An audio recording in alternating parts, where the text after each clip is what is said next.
The October wind swept gently across the Tennessee plains, carrying with it the aroma of golden leaves that were beginning to carpet the Brooks family property. The wooden house, with its wide porch and gently creaking swings, was immersed in the typical tranquility of autumn afternoons in Nashville's countryside. Inside, the warm scent of apple cinnamon candles mixed with the faint sound of raindrops beginning to tap against the windows. Trisha Yearwood was in the kitchen, her hands busy kneading dough for the cornbread that had become a weekend tradition in their home. After 15 years of marriage to Garth Brooks, she had learned to appreciate these quiet moments between tours, recordings, and the constant rush of the music industry. Her blonde hair was loosely tied back, and she wore one of Garth's old flannel shirts over her jeans, a picture of domestic comfort that contrasted with the glamorous image the public knew. "Honey, do you want some coffee?" she called toward the hallway, her voice carrying the soft accent that had made her famous beyond the country music world. The response didn't come immediately, which wasn't unusual. Garth often got lost in his thoughts, especially when he was in his study working on new songs or simply reflecting on life. She wiped her flour-covered hands on her apron and decided to take the coffee to him. Walking through the hallway adorned with gold records, family photos, and memorabilia from both their careers, Trisha felt that familiar warmth that came from being in a space that truly felt like home. The wooden floors creaked softly under her bare feet, a sound that had become as comforting as a lullaby over the years. The study door was slightly ajar, and as she approached, she could see Garth sitting in his leather chair, his back to the door. His broad shoulders were slightly hunched forward, and his characteristic black hat rested on the desk beside him. What caught her attention, however, wasn't his posture, but the absolute stillness that surrounded him. There was something different in the air, a density of emotion that made her slow her steps. Carefully, Trisha peeked through the crack in the door. What she saw made her heart skip a beat, not from joy, but from a complex mix of emotions she couldn't immediately identify. In Garth's weathered hands was a photograph, old, with slightly yellowed edges, showing a woman with dark hair and a radiant smile. It was Sandy Mall, his first wife, who had passed away 3 years ago from cancer. Trisha knew that photo. She had seen it before, tucked away in one of Garth's drawers, along with other memories from his previous life. But she had never seen him hold it like this, with such tenderness, such longing. His thumb gently traced the edge of the photo, and she could see, even from behind, the way his shoulders rose and fell with deep, contemplative breaths. The coffee mug grew heavy in her hands as she watched, feeling like an intruder in a moment that belonged entirely to her husband and his memories. Sandy had been gone for 3 years, but it was clear that Garth's love for her hadn't been buried with her. Trisha felt a knot form in her stomach. Not exactly jealousy, but something more complex. It was the recognition that she was witnessing something sacred and private, a moment where the past reached into the present with invisible but powerful hands. She took a step back, her bare foot making the slightest sound on the wooden floor. Garth didn't turn around, but his shoulders tensed slightly, as if he sensed a presence. Trisha held her breath, torn between the urge to enter and comfort him and the need to respect the intimacy of what she was witnessing. The rain outside began to fall more intensely, drumming against the windows with growing persistence.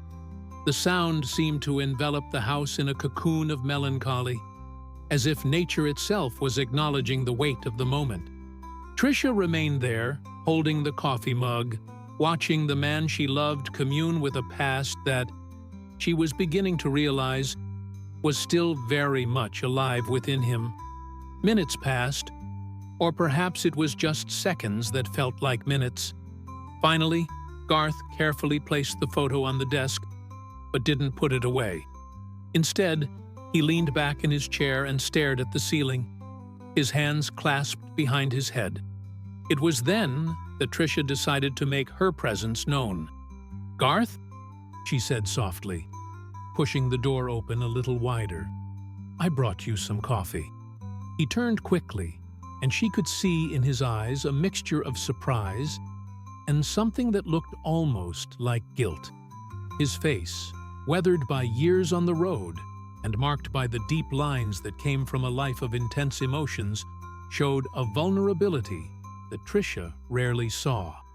"Trisha, he began, his voice slightly hoarse. His hand moved instinctively toward the photo, as if to hide it, but then stopped midway. There was no point in pretending she hadn't seen. She entered the room with careful steps, setting the coffee mug on the desk next to the photo. Up close, she could see Sandy's image more clearly. The bright smile, the eyes full of life, the youth that radiated from every pixel. It was a beautiful photo, taken probably during happier times, before illness came to change everything.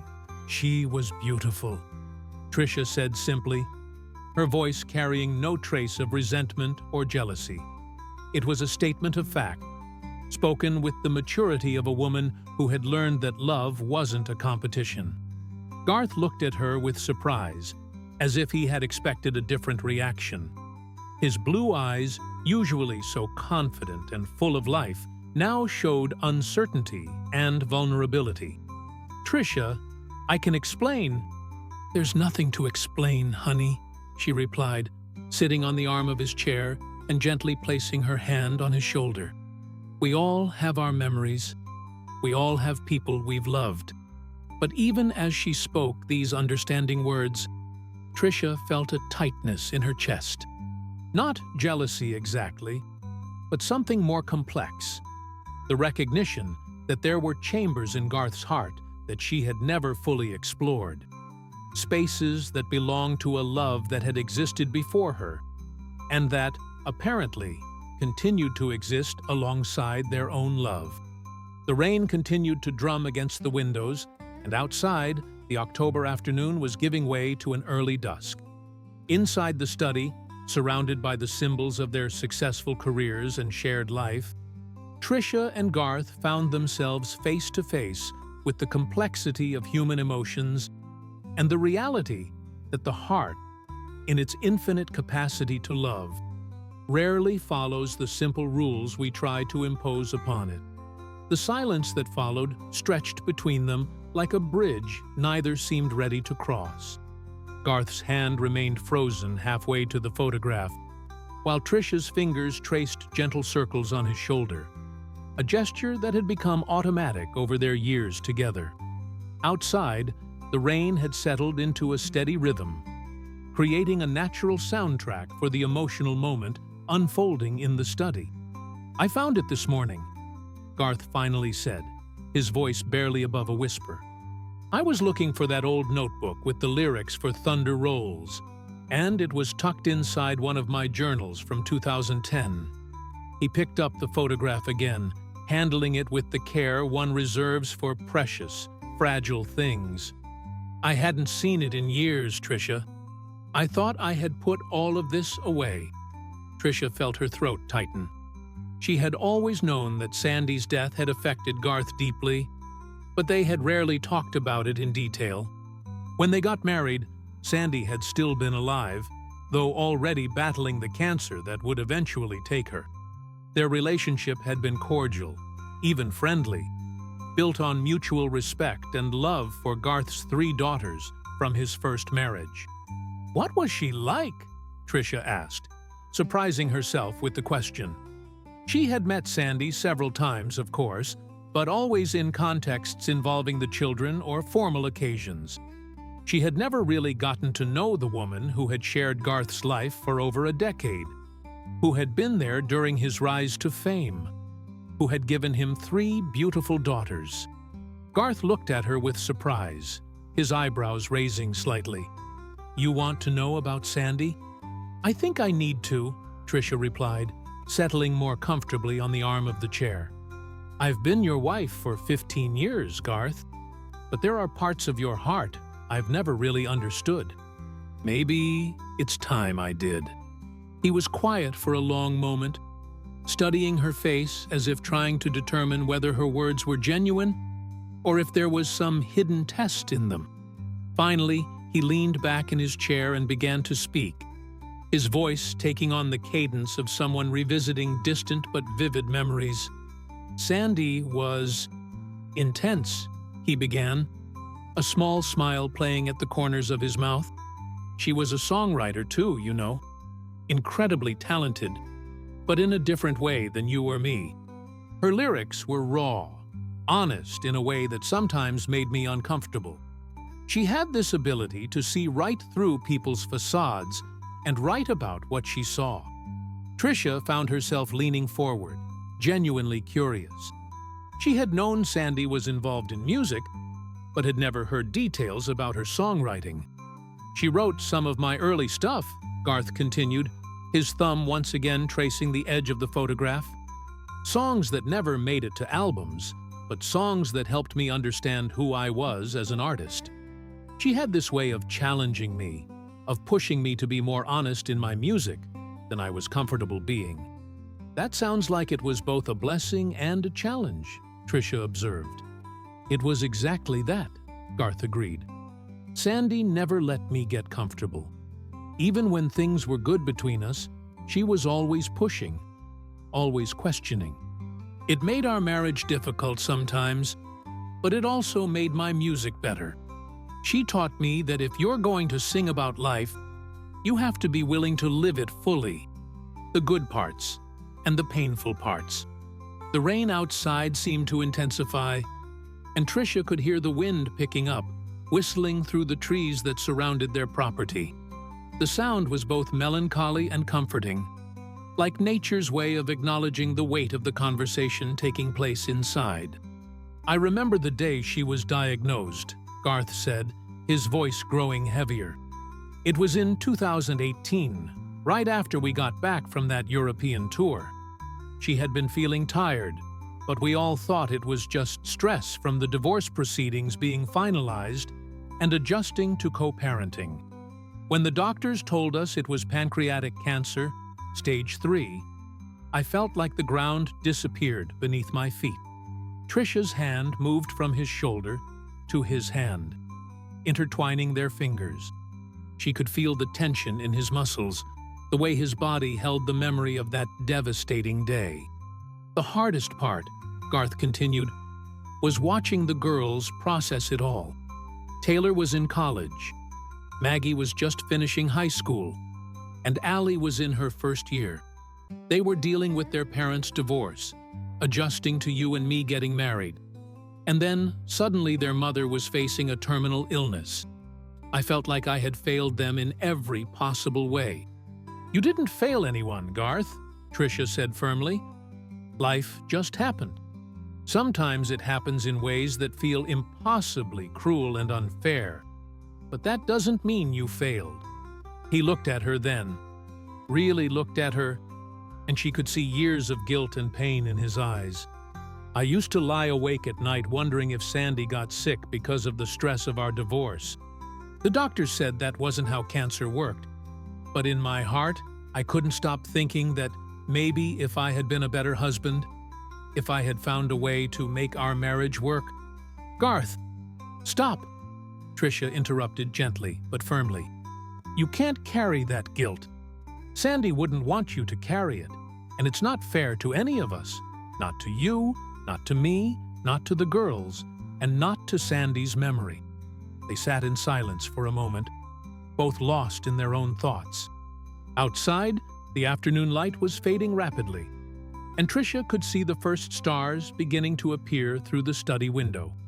The house around them seemed to breathe with the weight of shared memories and unspoken emotions. "Tell me about the good times," Trisha said suddenly. "Tell me about when you two were happy." Garth's expression shifted, and for the first time since she had found him with the photograph, she saw his face lighten genuinely. "We had some incredible times," he said. "Sandy loved to travel, but not in the way most people do. She wanted to go to places that weren't on any tourist maps. We spent our 10th wedding anniversary camping in a national forest in Montana, just the two of us and a tent. No electricity, no cell service, just us and the wilderness. "That sounds wonderful," Trisha said, and she meant it. "She taught me to see things differently," Garth continued, his voice warming with the memory. "I was always focused on the destination, but Sandy made me pay attention to the journey. She'd make us stop at random roadside diners, strike up conversations with strangers, collect stories from people we'd never see again. She said those stories were what made life rich." Trisha found herself smiling despite the complexity of emotions swirling within her. "She sounds like she was an amazing woman." "She was," Garth agreed, then looked directly at Trisha. "But so are you, in completely different ways. Sandy was fire and challenge and constant motion. Your warmth and stability and home. I loved her with the intensity of youth, but I love you with the wisdom of experience." The words hung in the air between them, honest and vulnerable. Trisha felt something shift inside her chest. Not the tightness of insecurity she had felt earlier, but something warmer and more complex. It was the recognition that love wasn't finite, that Garth's love for Sandy didn't diminish his love for her, but existed alongside it in the vast landscape of the human heart. "I need to ask you something," Trisha said, her voice steady but serious. "And I need you to be completely honest with me." Garth nodded, his blue eyes meeting hers directly. "Anything. Do you still love her?" The question sat between them like a stone dropped into still water, sending ripples in all directions. Garth didn't answer immediately, and Trisha appreciated that he was taking the time to consider his response carefully rather than giving her a quick, easy answer that might not be entirely true. "Yes," he said finally, "I do still love her. Not in a way that takes anything away from what we have. Not in a way that makes me wish things were different. But yes, I love the woman she was. I love the memories we created together. And I love the part of me that she helped shape. That love is different from what I feel for you. But it's real." Trisha felt tears prick at her eyes, but they weren't tears of sadness or jealousy. They were tears of recognition, of gratitude for the honesty, and of a deeper understanding of the man she had married. "Thank you for telling me the truth," she whispered. As darkness settled fully outside and the rain continued its gentle percussion against the windows, Trisha and Garth sat together in the study, surrounded by the artifacts of their careers and their life together, beginning to navigate the complex terrain of love, loss, and the human heart's infinite capacity for both. The next morning dawned crisp and clear, the rain having washed the air clean and left behind a sky so blue it seemed almost artificial. Trisha woke before Garth, as had become her habit over the years. She lay still for a moment, listening to his steady breathing and processing the emotional conversation from the night before. The photograph of Sandy was now tucked away again, but the feelings it had stirred up remained very much present. In the kitchen, Trisha went through the familiar routine of making coffee, but her movements were more deliberate than usual, as if she was using the mundane task to organize her thoughts. The morning light streaming through the windows illuminated the comfortable chaos of their home. Coffee mugs from various tour stops, a bowl of fruit from their own trees, magazines and mail stacked on the counter. It was a life built over years of shared experiences, but now she was seeing it through the lens of the previous evening's revelations. She was pouring her second cup of coffee when she heard Garth's footsteps on the stairs. He appeared in the kitchen doorway wearing his usual morning attire, worn jeans and a t-shirt from some long-ago concert, but there was something different in his posture. He looked rested, but also cautious. as if he wasn't sure what to expect from her after their conversation. "Morning, honey," he said, his voice carrying that particular gentleness he used when he wasn't sure of his footing. "Good morning," Trisha replied, handing him a mug of coffee prepared exactly the way he liked it. "Did you sleep okay?" "Better than I expected," he admitted, settling onto one of the bar stools at the kitchen island. "I thought I'd lie awake all night thinking about everything we talked about." Trisha joined him at the island, wrapping her hands around her own mug and using the warmth to center herself. "I did some thinking," she said, "and I realize there are things I need to understand better. Not just about Sandy, but about us, about how we fit into the bigger picture of your life." Garth nodded slowly, his blue eyes studying her face. "What kind of things?" "Well, for starters, I think I've been avoiding really getting to know Sandy because I was afraid it would somehow threaten what we have. But last night, listening to you talk about her, I realized that pretending she didn't exist or that she wasn't important to you hasn't protected our marriage. It's just created this space we've been tiptoeing around for 15 years. "I never wanted you to feel threatened," Garth said quietly. "Maybe I should have talked about her more, been more open about my feelings. But I was trying to protect you, to protect us." "I know you were," Trisha replied. "But I think maybe we've been protecting ourselves from the wrong things. We've been so careful not to let the past interfere with the present that we never really integrated it into who we are as a couple."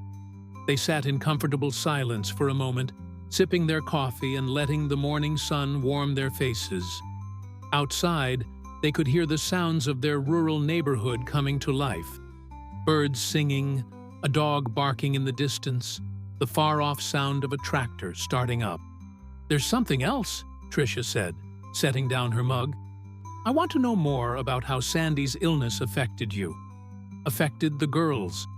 I was there for part of it, but I realize I never really understood what it was like for you to lose her." Garth's expression grew more serious. "It was the hardest thing I've ever been through," he said. "Harder than our divorce, harder than any career challenges, harder than anything. Because no matter how complicated our marriage had been, Sandy was still the mother of my children, and she was still someone I cared about deeply." "Tell me about the end," Trisha said gently, "if you can." Garth was quiet for a long moment, staring out the window at the Tennessee countryside. When he spoke, his voice was barely above a whisper. "She was so brave, Trisha. Even when the pain was unbearable, even when she knew she wasn't going to win the fight, she focused on making sure the girls would be okay. She spent her last months writing letters for them to open on future birthdays, graduations, their wedding days. She recorded videos for future grandchildren she knew she'd never meet." Trisha felt tears prick at her eyes. "That's beautiful and heartbreaking."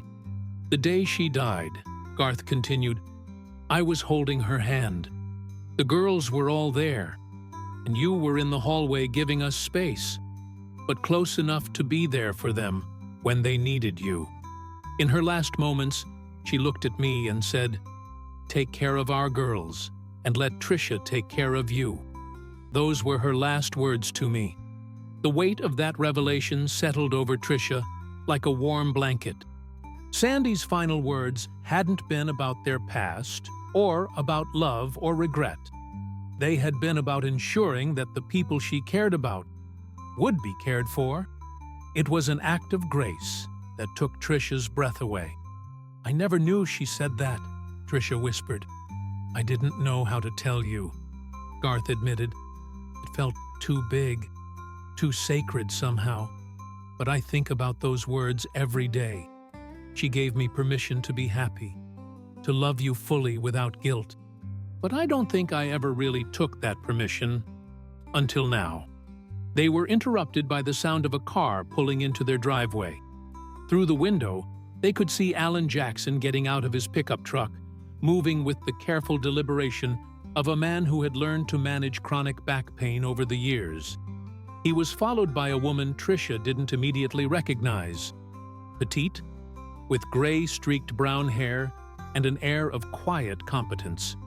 "Looks like Alan's here early for our songwriting session," Garth said, but he made no move to get up. And he brought Sarah Mitchell with him. "The grief counselor?" Trisha asked. Sarah Mitchell was well known in Nashville's music community for her work with artists dealing with loss, addiction, and the emotional challenges that came with life in the spotlight. "I called her yesterday evening," Garth admitted.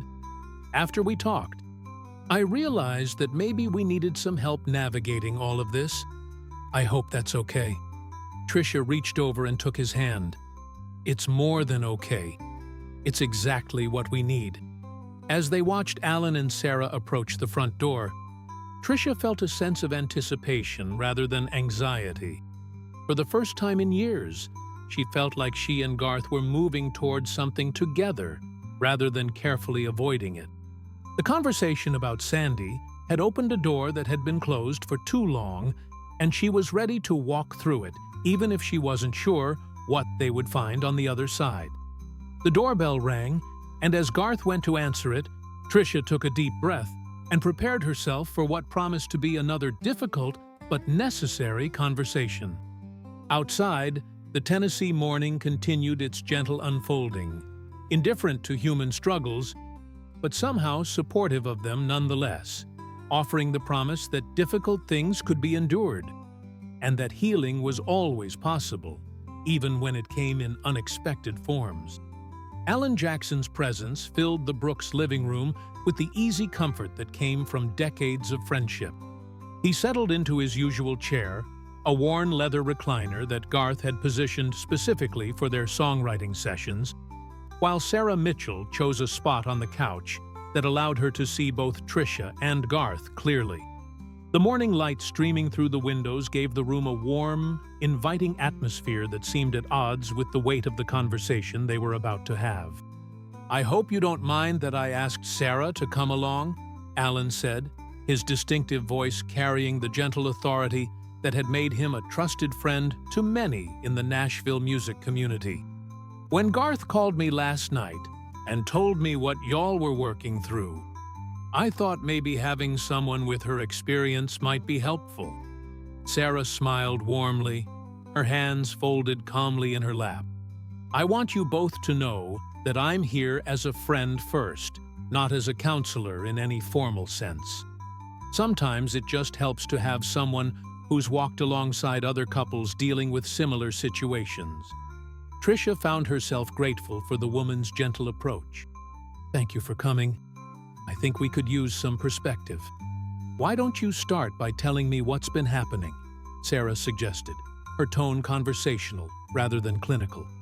Garth and Trisha took turns explaining the events of the previous day, the discovery of Sandy's photograph, their conversation about his continuing love for his first wife, and the complex emotions that had surfaced. As they spoke, Sarah listened without judgment, occasionally nodding or asking a clarifying question, but mostly just creating space for them to process their feelings out loud. "It sounds like you've already done the hardest part," Sarah said when they finished. "You've been honest with each other about something that's been living in the shadows of your relationship for years. That takes tremendous courage." "But I still don't know how to feel about it all," Trisha admitted. "Part of me is grateful for Garth's honesty, but part of me is struggling with the idea that he's been carrying this love for Sandy all these years without me really knowing about it." "Can I ask you something, Trisha?" Sarah said gently. "When you think about your own past, are there people you've loved who you still carry with you? Not in a way that diminishes your love for Garth, but just as part of who you are?" Trisha considered the question. "My grandmother," she said after a moment. "She passed away about 10 years ago, but I still feel connected to her. I still talk to her sometimes when I'm cooking, using recipes she taught me. And my college boyfriend, Marcus, I don't think about him often, but when I do, it's with fondness. He was a good man who loved me well during a formative time in my life." And does carrying those feelings make you love Garth less? Sarah asked. No, Trisha replied, beginning to understand where the conversation was heading. If anything, those experiences taught me how to love better. The heart isn't a finite resource, Sarah said. It's more like a muscle. The more you use it, the stronger it becomes. Garth's love for Sandy doesn't diminish his love for you any more than your love for your grandmother diminishes your love for him. Alan, who had been listening quietly, spoke up.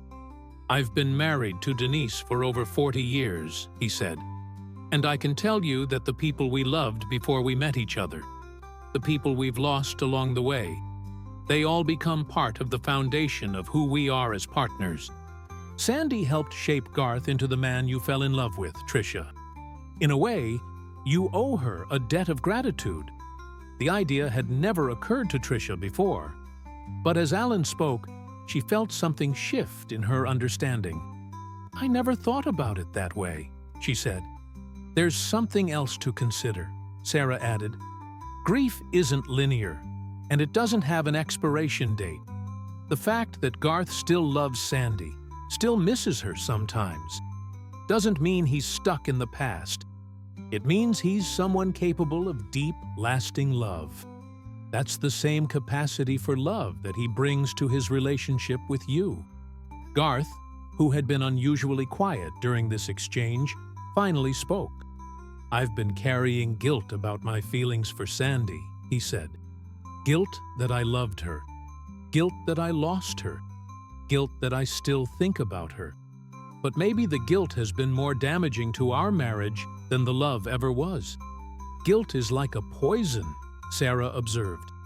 It doesn't honor the person you've lost, and it certainly doesn't serve the people who are still here. Sandy's last words to you were about letting go of guilt and embracing love. Maybe it's time to listen to her. The room fell quiet for a moment, each person lost in their own thoughts.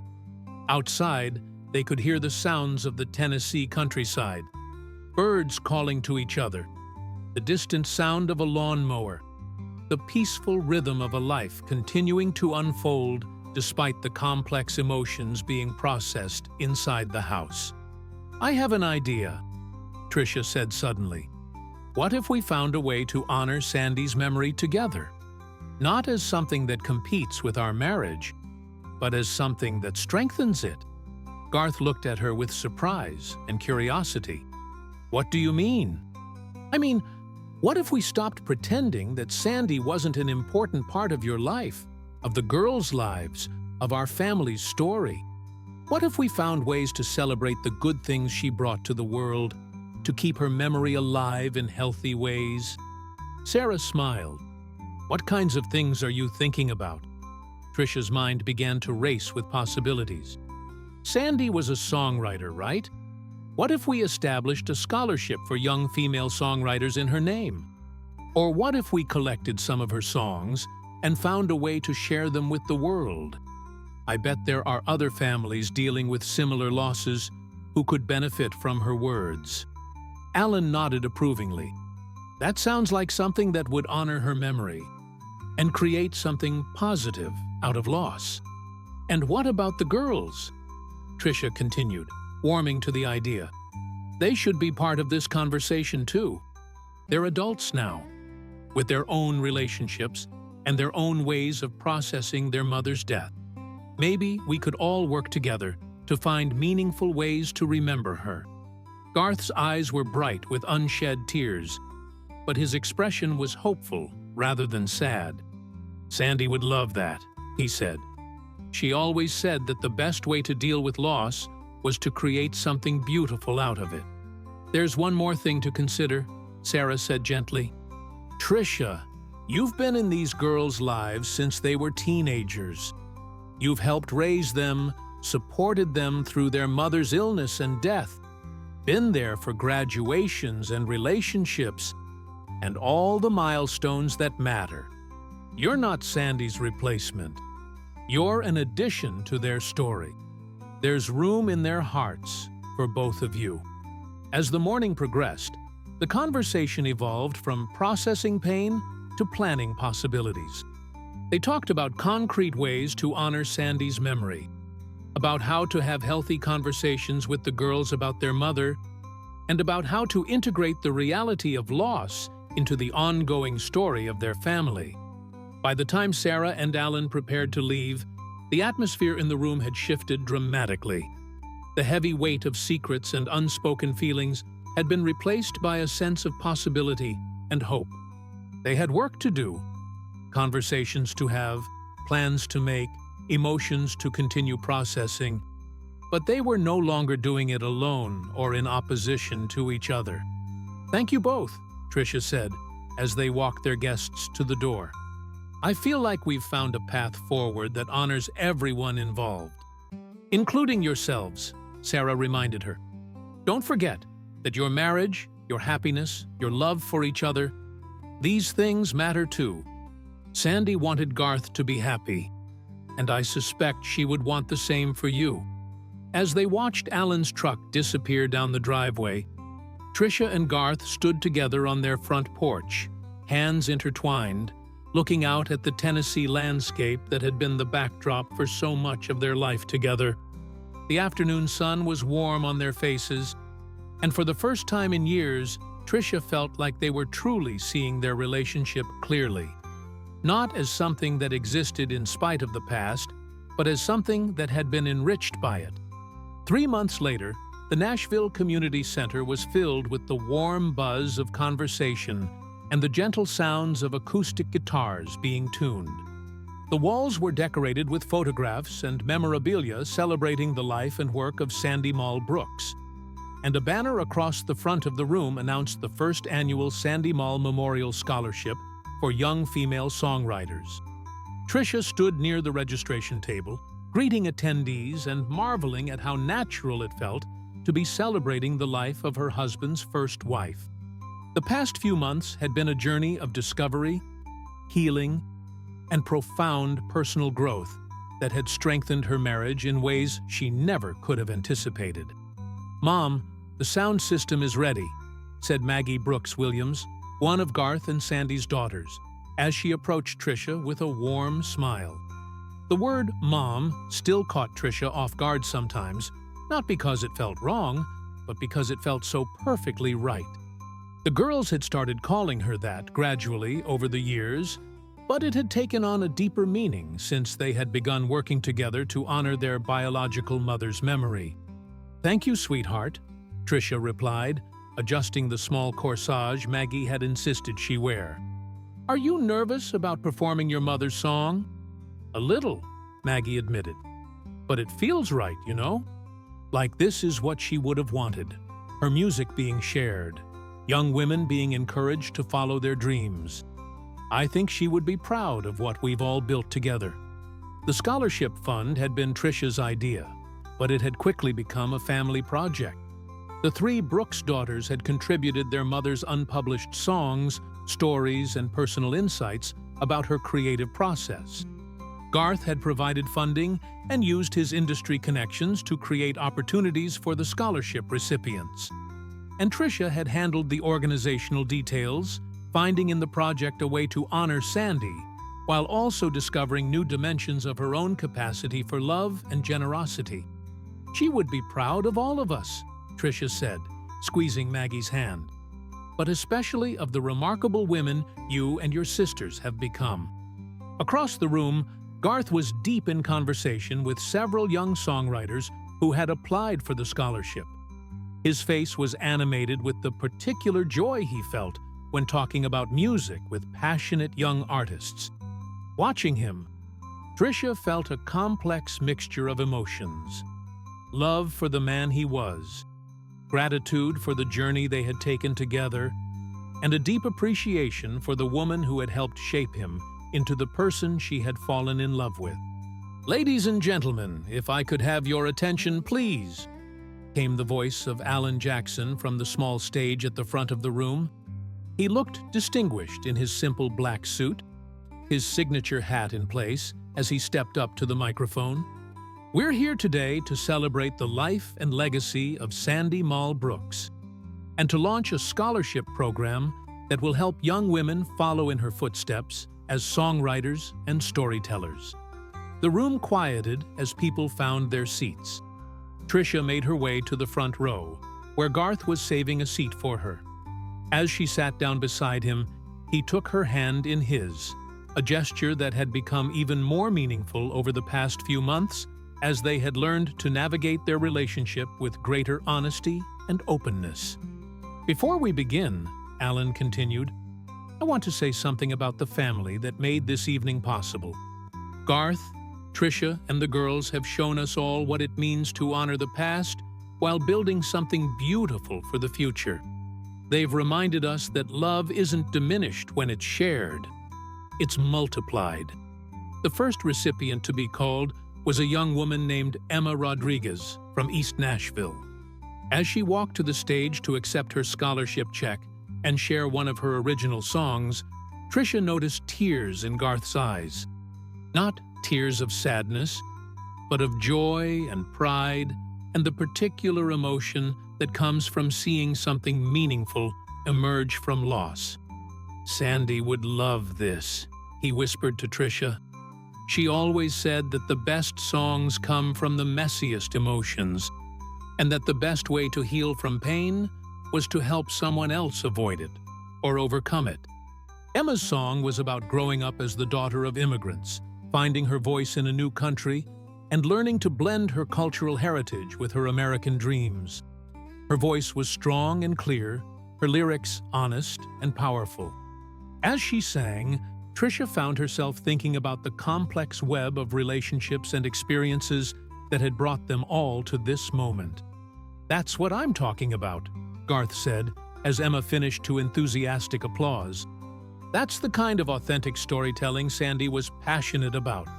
The second scholarship recipient was Katherine Johnson, a young woman from rural Kentucky whose songs explored themes of family, faith, and the challenges of growing up in a changing economy. As she performed, Trisha noticed how Garth leaned forward, completely absorbed in the music. His professional instincts engaged as he recognized genuine talent. We should introduce her to some of the folks at the label, he murmured to Trisha. She's got something special. The evening continued with performances, speeches, and stories about Sandy's impact on the Nashville songwriting community. Several established artists shared memories of working with her, painting a picture of a woman who was generous with her time and talent, demanding in her pursuit of excellence, and passionate about helping other women find their voices in an industry that could be challenging for female artists. When it came time for Maggie to perform one of her mother's unpublished songs, the room fell completely silent. She had chosen a piece called Unfinished Stories, which Sandy had written during her illness about all the things she wouldn't get to see: her daughter's weddings, grandchildren she'd never meet, songs that would remain unwritten. But as Maggie sang her mother's words, they didn't feel tragic. Instead, they felt like a celebration of the ongoing nature of love and influence. Sandy's story might have been cut short, but her impact continued through her daughters, through the young women who would benefit from the scholarship, through the man she had loved and helped shape, and through the woman who had chosen to honor her memory rather than compete with it. Every ending is also a beginning, Maggie sang, her voice strong and clear as she delivered her mother's words. Every goodbye carries the seeds of new hellos. As the song ended, there wasn't a dry eye in the room. But the tears weren't entirely sad. They were the complex tears that come from witnessing something beautiful emerge from loss, from seeing love transcend death, from recognizing that the human capacity for connection and growth is limitless. After the formal program ended, people mingled, sharing stories and making connections. Trisha found herself in conversation with several of the scholarship recipients, listening to their dreams and offering encouragement.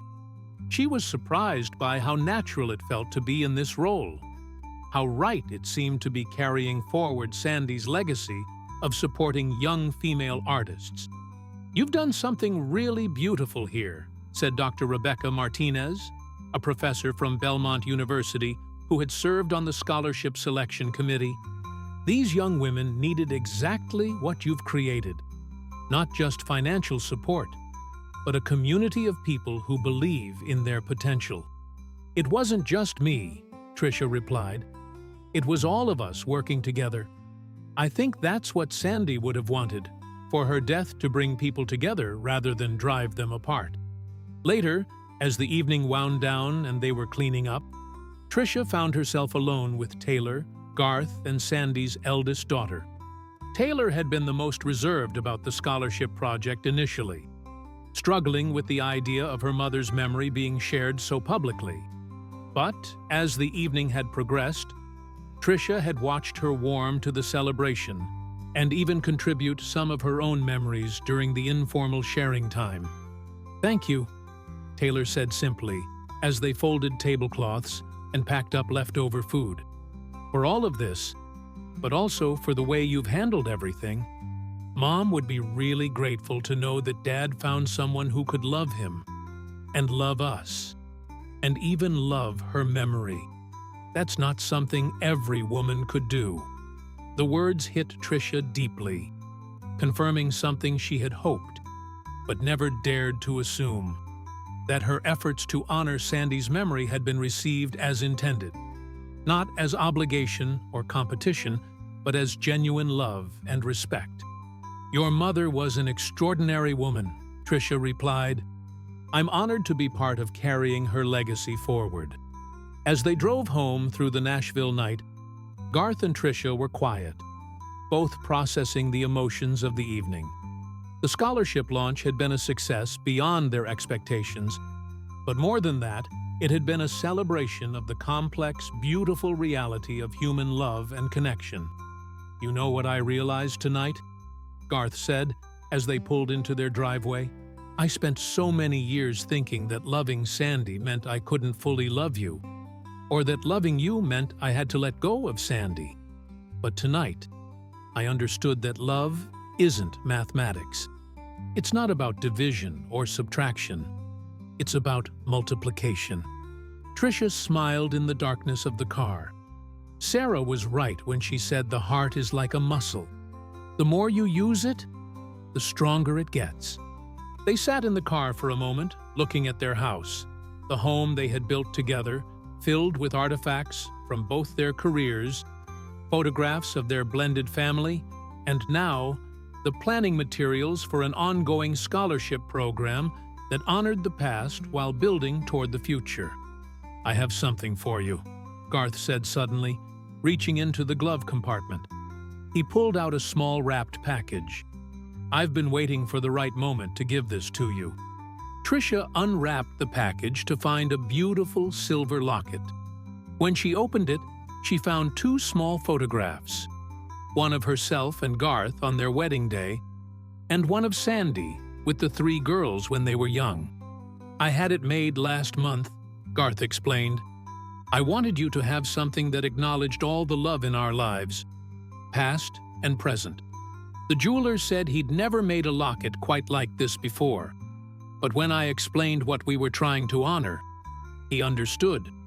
Trisha felt tears prick at her eyes as she held the locket. It was a perfect symbol of what they had learned over the past few months, that love didn't require choosing sides or forgetting the past. It required expanding your heart to hold more than you thought possible. "It's perfect," she whispered. "It's absolutely perfect." As they finally went inside, Trisha reflected on the journey that had brought them to this point. What had started as a moment of insecurity and fear had become an opportunity for deeper understanding and greater love. She had learned that honoring Sandy's memory didn't diminish her own place in Garth's life. It enriched it. She had discovered that love was not a finite resource to be guarded, but an infinite capacity to be celebrated. The photograph that had started it all, the image of Sandy that Trisha had found Garth contemplating that rainy October afternoon, now had a place of honor on the mantel in their living room. surrounded by pictures of their blended family and the scholarship recipients they would continue to support.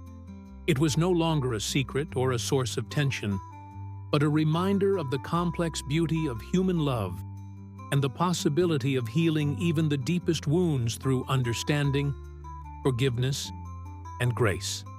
That night, as she lay in bed next to Garth, listening to his steady breathing and feeling the weight of the locket around her neck, Trisha understood something profound about the nature of love and marriage. The strongest relationships weren't built on forgetting the past or pretending it didn't matter.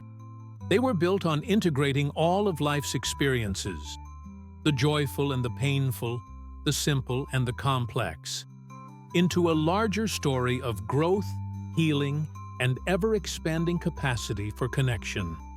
Outside their bedroom window, the Tennessee night was peaceful and full of stars, each one burning with its own light while contributing to the beauty of the whole sky.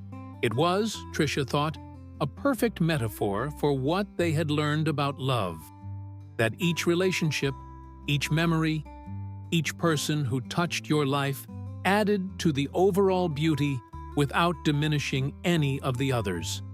The heart, she now understood, was indeed infinite in its capacity, and in that infinity, there was room for everything: past love and present love, grief and joy, memory and hope, the woman who had helped shape the man she loved, and the future they would continue to build together.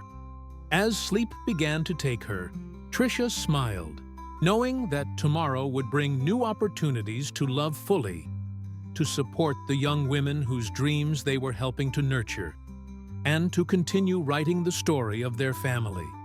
A story that now embraced its full complexity with gratitude and grace. The last thing she heard before drifting off was the gentle sound of wind chimes on their porch, playing a soft melody that seemed to whisper of love's enduring nature, and the beautiful truth that the heart's capacity for connection is limited only by our willingness to let it grow.